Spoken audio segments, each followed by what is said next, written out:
Coach Christine Tan. So, paano natin open yung ating dashboard sa Poolbull? Kunin lang natin yung login link. Copy po natin. Pag copy po natin,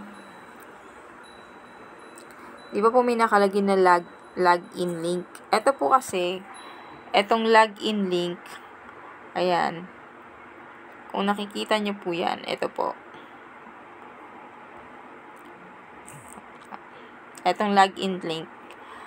Hindi kasi siya masisend kapag hindi natin yan nilagay. So, halimbawa, pinaste natin. Wala to. Inalis natin yung login link. Hindi natin siya makakopy. Ganyan lang siya. Kaya kailangan meron siyang login link. So, i-copy natin yan. Tapos, pupunta tayo sa token packet. Punta tayo sa token packet.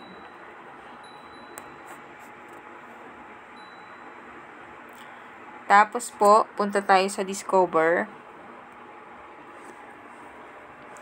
Tapos dito sa taas, eto, i-click natin yan, search dap.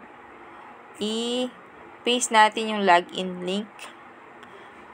Pero, tatanggalin po natin yung ano. Punta lang tayo sa pinakadulo.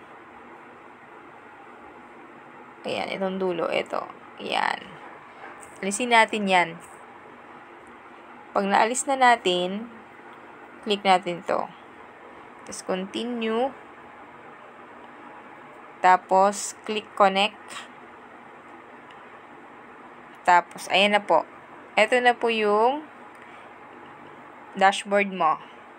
So, meron ka ng 0.00.7 na dividend. Ayan. So, level 1 times 3 matrix saka level 6 times 3 times 6. So, yun lang. Thank you and God bless. I'm Coach Christine Tan.